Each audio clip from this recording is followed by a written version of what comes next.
Assalamu alaikum and very warm welcome to everyone. Thank you for joining us today. My name is Shakir Zainal and I am the head of MPRIF, joining you for yet another insightful innovation journey session. This session will run for maximum of 45 minutes, of which first 30 minutes are usually allocated for main discussion followed by Q&A sessions. Please type your questions in the comments section and we will do our best to pose as many of them as we can in today's guest during QA. Moving quickly on our guest for this episode, we are very proud and excited to welcome Jay Sadiq, founder and CEO of Fortyguard, who also happens to be one of the MBRIF's Innovation Accelerator alumni.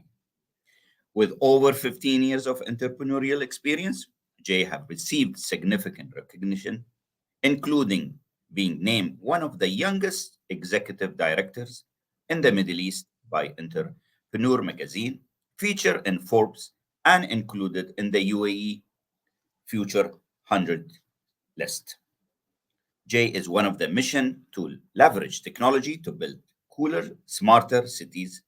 Let's give Jay a warm welcome. Jay, salam alaikum. How are Alaikum you? salam wa rahmatullah. I'm having the best time of my life. Thank you. I know you speak English and Arabic, but we'll keep it to English today. So let's start. Maybe I will start with uh, as your bio says, you are on a mission to cool cities. Very interesting. As we are entering summer, also things are becoming hot. Was your journey that took you to where you are today, as what and what sparked your passion to set off on a journey to solve this unique problem through fourth card? So, it probably started at an early age. I was born and raised in Abu Dhabi, where I was born with the problem of urban heat.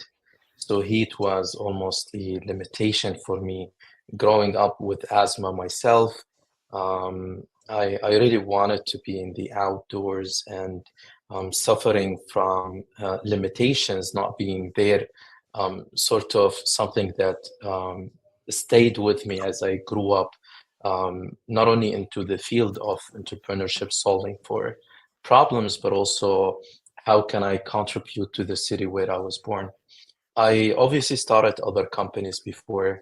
So Fortyguard is my fourth company after three other companies. Two were successful and one failed miserably. But being as well someone who gained a lot of experience working in private equity for almost 10 years and also in engineering and other disciplines really gave me a very good understanding of not only what is the problem, looking at cities, fabrics, and infrastructure, but also somehow pursuing something that is complex and challenging. I've probably worked in many places, and for me, working with intelligent folks is something that I enjoy in life because it puts me also at the edge of things because it's complex problems. And everyone has a definition of legacy, but mine was in tech. And it happens that I'm today on a mission to cool down cities. For me, it's more, Shakir, like a sense of purpose. It's a direction to a point at as I navigate being obsessed with the problem of heat. I wanted a mission that helps us at FortyGuard insist on focus and be able to innovate without reinventing the wheel, utilizing somehow enough technology to build a scalable business where we don't need more technology, we just need enough technology. And also to understand that the way you do one thing is the way you do everything. And that is where FortyGuard is for us to to win with something that resonates with people's demands. You can't win the game of chess with all kings. You need just one king, and the king of cooling down cities is basically where we decided for something that painful and we can tolerate, but also bring solutions to the words that can enable cooling down cities. Fantastic. So, you mentioned a couple of times, I think you're very inspired by LA's initiative to paint road with a white pigment. So, how did you decide to bring such a concept to the UAE, set up here? What about, the entrepreneurial landscape here felt conducive? So LA was painting roads with a white pigment to cool down LA.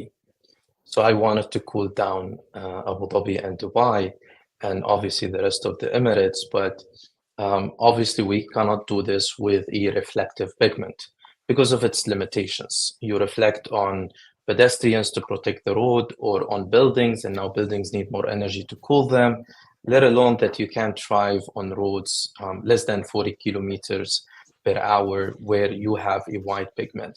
So the idea, and that was the initiation of everything, is that we wanted to build colorless coating that could be applied into the making of asphalt and concrete. So the way we started is by building that asphalt material and concrete, and we got a place to basically. So we delivered that. We built something that is way cooler than the conventional asphalt.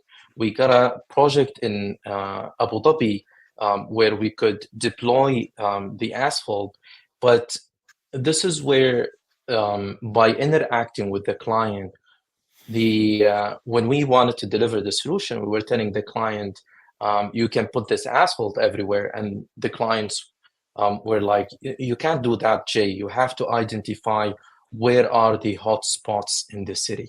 And that's how we understood not only what is the demand by interacting with the market, but also the difficulties that we need to introduce a mission that then can become international in different markets. I think what also helped is the landscape has evolved massively in the past 10 years in the UAE. Today we have places or ecosystems like obviously MBRIF, ADGM, Hub 71, and it happens that we've joined all of those folks.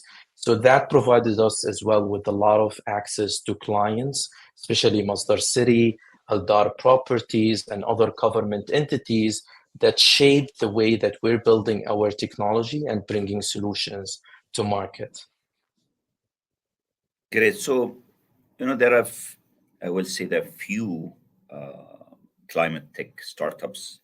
So, as you being a climate tech, what unique challenges do you face compared to other industries, and any lessons learned that could benefit other startups entering into climate tech sector?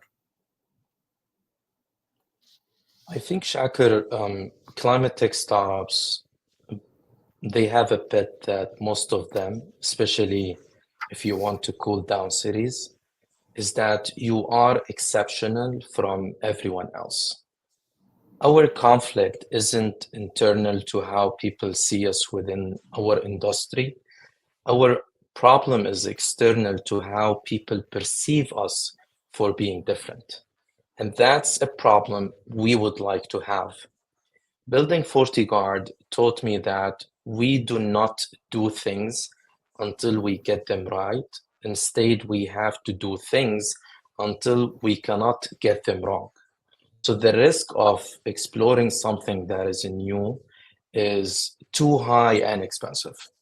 And it takes a tremendous amount of time, dedication, and team to build something that is not quite what is built out there. So one lesson I learned from all of this is if you want to start a company in climate tech, and you know that it's difficult, it's better not to do it. But if you think that you will be able to navigate your own psychology, you will have the opportunity to take risk, you can put together a team of culture, values, and abilities with a great purpose and a great idea, your chances of landing on your feet are big, and it's bigger that your feet will land in a land of nobody, right? So that's where you can build your own market, and you can dominate that market by delivering the best solutions out there. So, and going back to your company, Fortyguard, and building, I mean, when we were building, what strategy did you employ to attract investors and secure funding, especially in an industry as niche as yours? The reality when it comes to climate tech technology startups is that almost globally, they are off limits when it comes to depth and more, let's say, traditional small business financing mechanisms because of their significant risk profiles, lack of collateral, and of course, lack of revenues because they need a lot of time to build their infrastructure. And obviously, they end up with the need for large sums of capital with long investment horizons. Our way of navigating all of those challenges, which seems a lot, is obviously first strategically making a pivot. So we started as a material science company, but pivoted to a data-centric model that is focusing on precise temperature data. This strategic shift on how we can precisely map urban temperature data shifted the highlight to what is today a real challenge and how can we provide a scalable solution. This is more of how we defined the company's value proposition and made it clearer to our investors so we can get the right investors. We also try to obviously leverage relationships and networks, right? So similar to when we were with MBRIF, they would ask us, who are the investors that you want to talk to? Who are the advisors that you want to work with? Who are the clients that you want to approach? We leveraged all of those networks and ours to establish a very strong relationships with key stakeholders, not only including urban planners, real estate developers, landscape architects, but also relationships with people who can provide us with the right insights, knowledge, and funding so we can build our solution. And then we also focused on our geographical and market focus. Expanding to the US was a very good strategic decision, especially that there is a rising demand of urban climate management solutions. And there is an availability of data, which is really supportive to the ecosystem and building our solution. And there is a market readiness as well in terms of like the US market, where investors from everywhere, not only locally, but also the US and other international markets, they saw how this market would, provide us with a platform to scale and grow. And obviously as well, looking into many strategic partnerships that I'd love to talk about and how we can build something that is really innovative in terms of like proprietary solutions to introduce new mapping tools, demonstrate a more advanced, let's say, innovation focusing on AI, machine learning, and delivering high resolution data for urban heat, and how we can bring management for urban heat solutions to be different from how our competitors are serving markets today. And this is as well led to the understanding of market needs. How can we scale our not only market, but also the architecture of our solutions as we started developing our temperature operating system, combining what is a focus for us, providing those actionable data and diverse into a lot of diverse applications, but also how can we tap into a lot of other potential markets who are of immediate need of our solutions today. So I think all of those things put together and addressing the critical need and challenge for innovative solutions around urban heat is really what helped us communicate the right message with the right investors. And this is how we got the right investors to back us up on our mission and journey. One thing very interestingly, Yani, and I've been knowing you now for more than maybe 2 to 3 years, and every time I see you, I remember. You remember when you were trying to explain in a very simple term, what are you trying to build, and you took me to the Google, and you showed me the map and the map details, and I looked at that and I said, "Oh wow." So you have traffic, you have details, you have biking, you have air quality, and you said, "I want to be here." So Google of temperature, that I will always remember. So can you elaborate? How did you really envision this? And I remember when you said, "Oh, if you're going camping this weekend, you can call me and ask me where to camp." And I said, "Okay, that's very interesting." Yeah. So So how did this all come about? Yeah.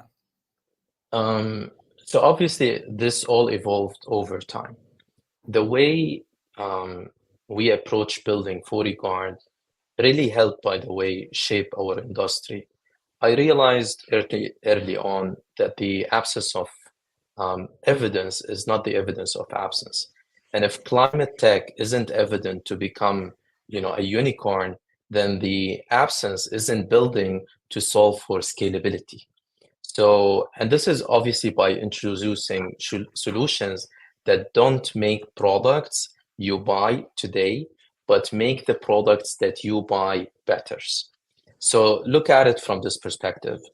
Bodyguard, as the Google of temperature, is trying to incentivize existing and well-established market platforms, the Googlers, the IBMs, the Microsofts, and build a solution that is scalable that we call in our terms the temperature operating system.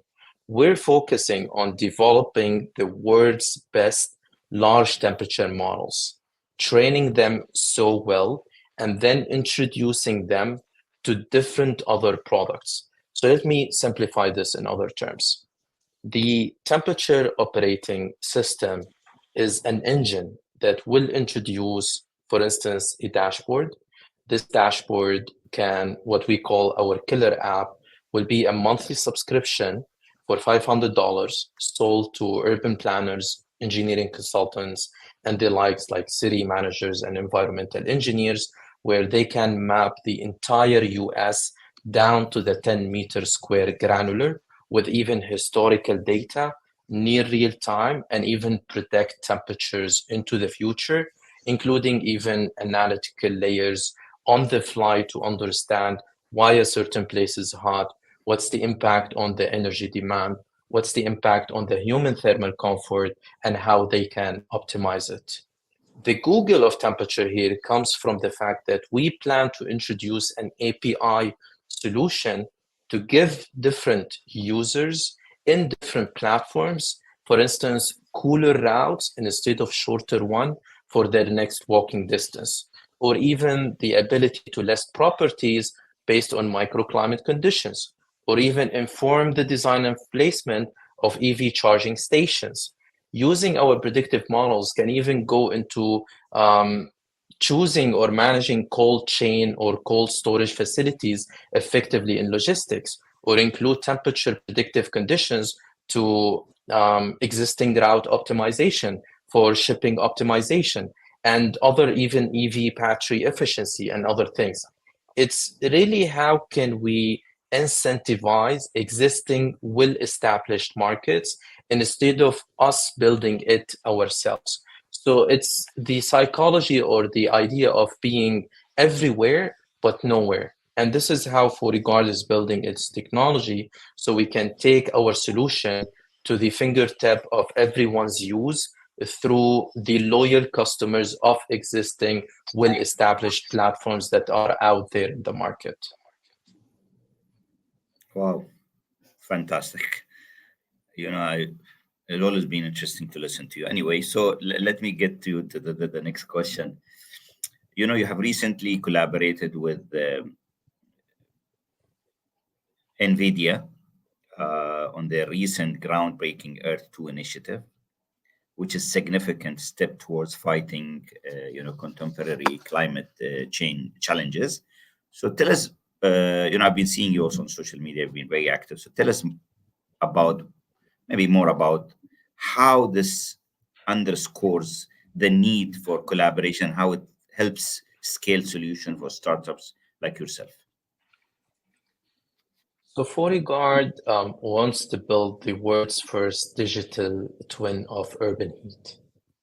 NVIDIA so far spent billions of dollars building Earth 2, what I would name a groundbreaking digital twin platform, which is designed to simulate and visualize global weather and climate with high resolution and AI augmented models, which is really sophisticated. It sounds like a time machine. Recently, we exhibited with NVIDIA at their annual conference called GTC to demonstrate how Fortyguard is a startup that is going everywhere where nobody isn't, and working on things that people tend to ignore or don't know how to find much demand or value for it to be commercialized extensively. And just like NVIDIA built Earth 2, we're leveraging NVIDIA's GPU accelerated computing power and deep learning to produce detailed temperature predictive models and interactive visualizations for the betterment and the more accuracy or granularity of urban heat predictions. And obviously, we want to take this further to the adaptation in terms of like strategies at scale that can cool down our cities, specifically because cities are heating up almost twice or three times what global warming is, challenging many cities or globally at scale the climate of our planet Earth. So this collaboration really underscores the need for almost a strategic partnership and how can we work together to leverage advanced technologies to scale solutions for startups like ours, allowing us to access NVIDIA's cutting edge capability because we don't have it, obviously, and innovate on top of it to address challenges a lot more effectively, but also from a focus point of building solutions that are dedicated to urban heat.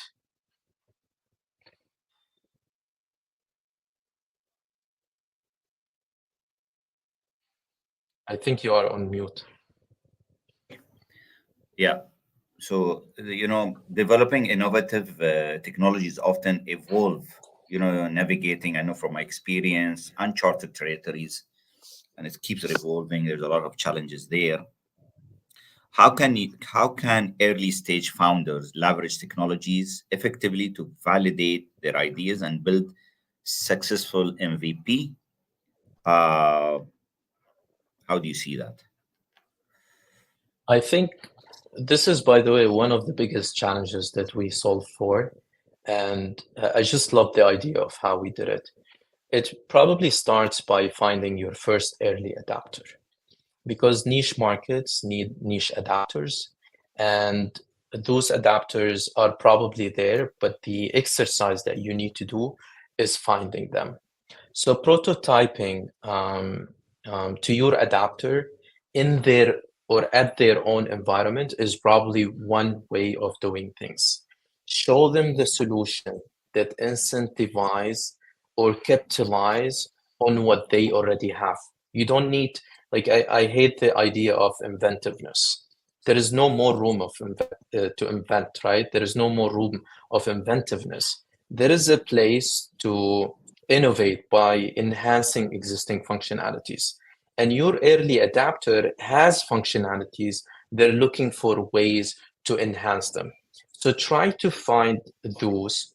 And if you're building a digital solution or a data solution like Fortyguard is doing, then at least start by using a no-code or a low-code platform. So utilize cloud services for a scalable infrastructure like AWS, Azure, GCP, and others who are willing to offer sometimes hundreds of thousands of dollars in free credit only for you to compute and use their platforms. But once you do that, try to deliver your solution after you build it as soon as you can to the market. I'm not saying fully commercialized, but at least have a beta version or deliver it in a manual manner, not fully automated, to see what's the client reaction to this.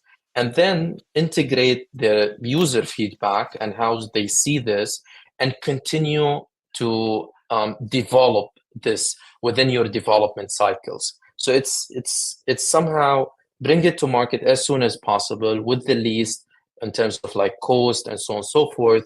Put it in the hands of your early adapter, enhance what they have in terms of environments, collect their feedback, develop your cycles of how you can enhance the product, and then try to add more analytical tools to improve your product and interact with the market until you start seeing market trends evolve for you without even knowing how did this come into shape.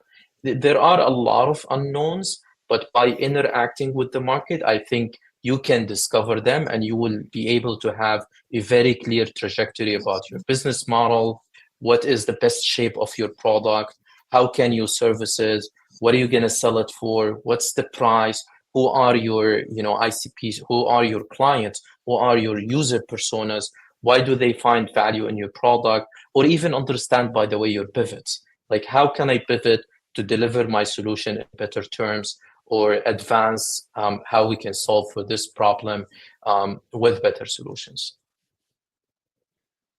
So I mean, if you look at the future, we have a lot of audience today with us. What are some of the emerging trends you see shaping the future of climate technology? And how do you see Fortyguard contributing to a more sustainable future? I think obviously, because this is what everyone is talking about, is the integration of AI and machine learning for enhanced predictive models and the use of obviously digital twin and real-time simulation when it comes to environmental conditions and the development of advanced materials, energy efficiency, and the current landscape of investments into renewables and energy sources.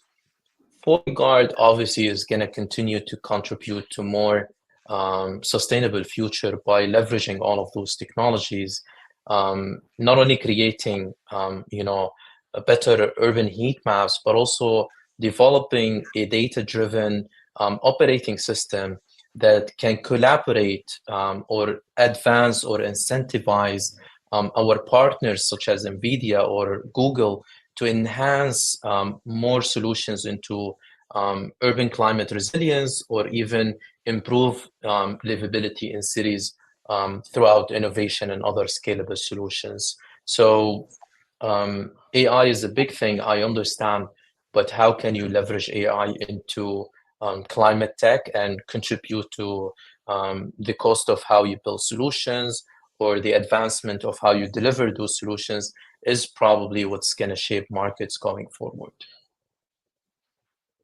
So this is my final question, and I always end these question with this, my favorite question, which talks about, what would you do differently if you could go back in time in your journey? Well, it's difficult for me to go back in time. I think it's difficult for me to go back in time because the only decision I would make is that I wouldn't start Fortyguard. It is a very difficult thing to build a startup, let alone to build something that is different. Every difficult moment in my journey has probably, prepared me for a decade of focus, resilience, and hopefully succeeding not only to become or to make Fortyguard a climate tech unicorn out of our region, but also to effectively cool down cities and improve people's lives. But I always say, Shakir, just like my father has been teaching me, it's not about your becoming. Sorry, it's about your becoming. It's not about your being. So I'm just looking ahead of who we can become and how Fortyguard can really change the landscape of how we operate our cities and how livability can be advanced with the help of the right data and the right decision tools out there. Great. So let's move maybe to the questions. I'll post the first question from Mubina. Mubina, yes. So what organizational culture building approaches do you implement to ensure high productivity and dedication within the working team? We focused a lot on understanding our values in terms of we are doing this by people for people. We are trying to innovate by enhancing existing functionalities. We are trying to do this with collaboration, understanding what is excellence to us and how we can bring our natural best to this journey of complexity. Also, I think what helped us understand is how can we fail. So really, basically, um, uh, in, improving the culture of we're not here to build a product, we're here to build a team. And the team is not only going to build the product, but it's also going to innovate in ways that we've never thought of or even planned for. And I think this is the culture that we're trying to bring, whether we're doing it by hiring new talent, attracting funding, incentivizing existing employees, or even working with our clients and bringing our solution to market. So we'll go to the next one, Shahira. I think looking back at your journey, Jay, what has been the most unexpected or rewarding moment for you personally, and how has it influenced your outlook on entrepreneurship and leadership? There was a moment in Fortyguard where I couldn't afford driving my car back home just because we almost ran out of money. Not almost, we ran out of money. And then later on, raising and becoming who we are today. I think that shaped something in me, which is not giving up and just, trying to say, just give it one more day and being resilient and obsessed about, the success.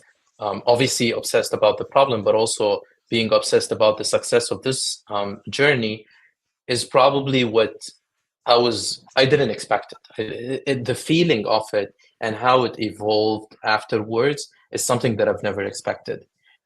So I think this is one way looking at it. And the second is I didn't expect how much support that was out there for us, but we just needed to go and ask for it.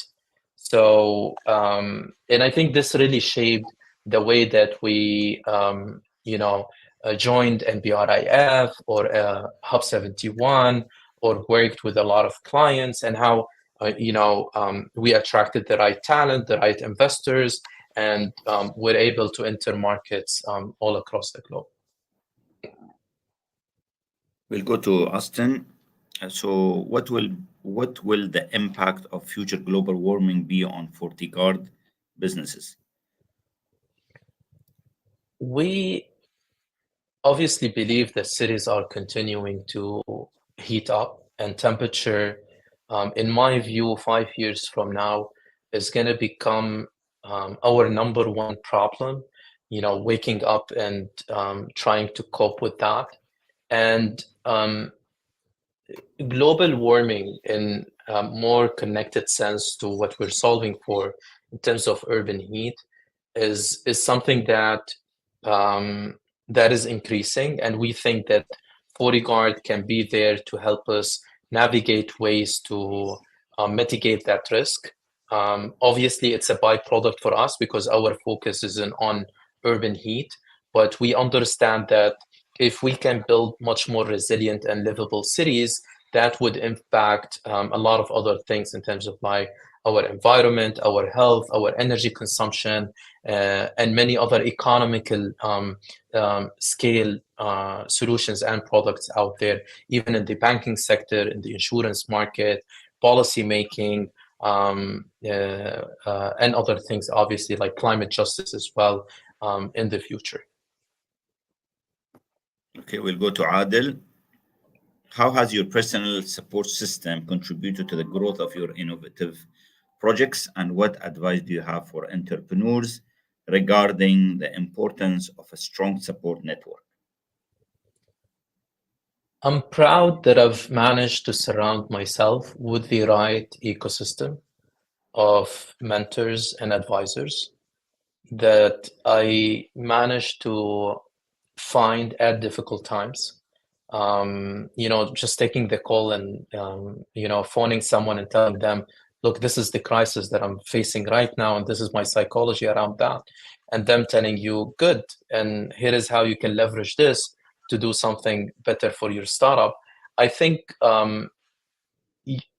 any entrepreneur must understand that you can't do things on your own, and really finding the right support system in terms of like your family, your partner, your co-founders, your team, your mentors, your advisors, even your investors, obviously, is very crucial because when in good times everyone is happy, but in difficult times that's when things tend to stand out, and that's when you start to realize who is good for what you're building and who is not to continue building it.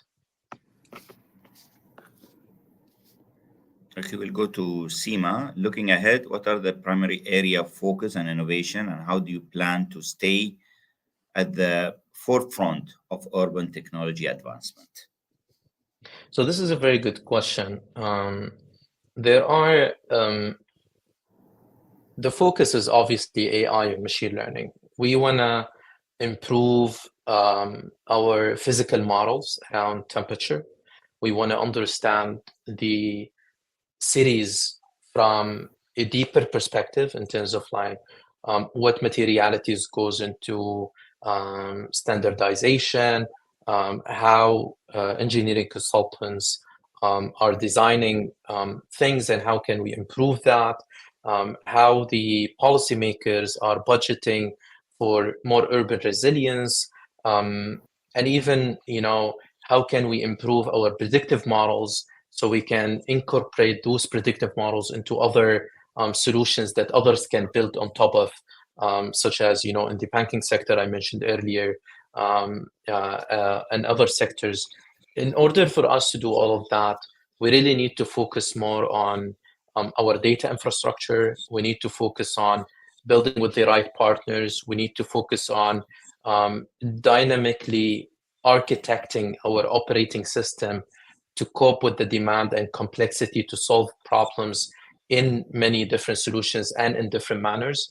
And I think this is what really not only keeps us up at night, but also puts the direction for us to bring our urban technology solutions into the advancement of other industries and sectors out there in the market. Okay, fantastic. That was, I think, our last question, Jay. So, well, that's the time I think we have today. I would like to thank you, Jay, for this fantastic and generous insight. Thank you for everyone for listening to us from the audience. I personally, as usual, talking to Jay, it's always been a pleasure. And inshallah, you will be very successful. I know the commitment and the dedication that you have put in this, and I wish you all the best. And I hope to see you around. Thank you so much for your support. Obviously, I want to extend this to thank the MBRIF team, who are really dedicated to the success of our ecosystem and our startups. We truly appreciate all the support that we've been receiving so far.